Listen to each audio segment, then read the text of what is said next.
লাইলাতুল কদর পেলে করণীয় সম্পর্কে রাসূলুল্লাহ সাল্লাল্লাহু আলাইহি ওয়াসাল্লামকে আয়েশা রাদিয়াল্লাহু তাআলা আনহা জিজ্ঞেস করেছেন যে আল্লাহর নবী, আপনি কি মনে করেন যদি আমি লাইলাতুল কদর পেয়ে যাই সেক্ষেত্রে আমার করণীয় কি? তখন রাসূলুল্লাহ সাল্লাল্লাহু আলাইহি ওয়াসাল্লাম তাকে একটি দোয়া শিখিয়ে দিয়েছেন, যেই দোয়াটি আমরা লাইলাতুল কদরের রাতে পড়ার অভ্যাস এবং চর্চা করতে পারি। আল্লাহুম্মা ইন্নাকা আফুউন তুহিব্বুল আফওয়া ফাআফু আন্নি।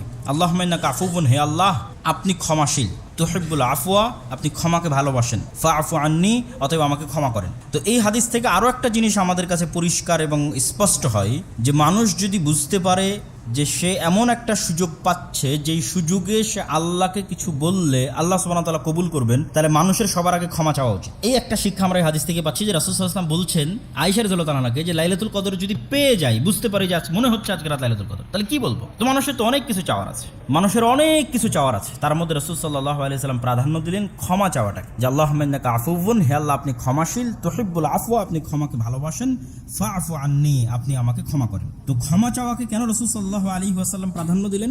যে আসলে প্রকৃত অর্থে পৃথিবীর কোনো ব্যক্তি আল্লাহ সুবহানাহু ওয়া তাআলার ক্ষমা এবং দয়া ছাড়া জান্নাতে যেতে পারবে না। কোনো মানুষই এটা দাবি করে বলতে পারবে না যে আমি আমার আমলের চ্যালেঞ্জে বলতেছি যে আমার আমলের চ্যালেঞ্জ দিয়ে আমি জান্নাতে যাব। এটা মানুষ দাবিও করতে পারবে না, আল্লাহ সুবহানাহু ওয়া তাআলার সামনে বলতেও পারবে না। মানুষ এত ত্রুটিপূর্ণ। তো প্রত্যেকটা মানুষকে আসলে জান্নাতে যেতে হবে আল্লাহর ক্ষমার উপর ভিত্তি করে। নবীদেরও একই অবস্থা।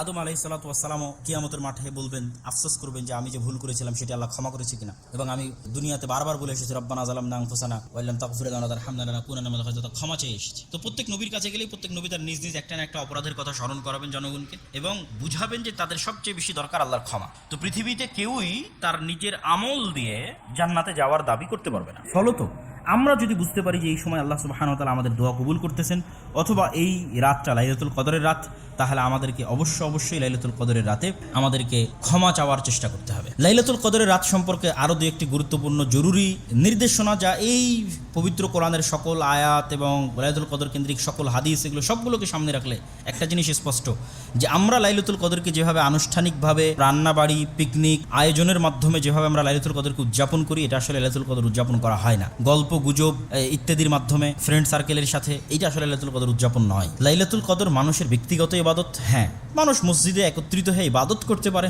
কোরআন তেলাওয়াত করতে পারে, সালাত আদায় করতে পারে, সবই করতে পারে, কিন্তু সবচেয়ে উত্তম হচ্ছে মানুষ একাই তার বাড়িতে নির্জন ঘরে লম্বা সালাত আদায় করবে, লম্বা তেলাওয়াতের মাধ্যমে। সালাতের সৌন্দর্যই হচ্ছে লম্বা তেলাওয়াত। রাসূলুল্লাহ সাল্লাল্লাহু আলাইহি ওয়াসাল্লাম 8 রাকাত তারাবি পড়তেন, কিন্তু এমনও বর্ণনা এসেছে যে এক রাকাতে সূরা বাকারা শেষ করেছেন, এক রাকাতে সূরা আলে ইমরান শেষ করেছেন, এক রাকাতে সূরা নিসা শেষ করেছেন। তথা তিনি সালাতের কোয়ালিটি বাড়াতেন। কি বাড়ানোর মাধ্যমে? সালাতের তেলাওয়াতের মাত্রা বাড়ানোর মাধ্যমে, রুকুর লম্বার মাধ্যমে, সিজদার লম্বার মাধ্যমে। রাসূল সাল্লাল্লাহু আলাইহি ওয়াসাল্লাম রুকু করতেন সূরা বাকারা তেলাওয়াতের সমান, সূরা আলে ইমরান তেলাওয়াতের সমান, সিজদা করতেন সূরা নিসা তেলাওয়াতের সমান।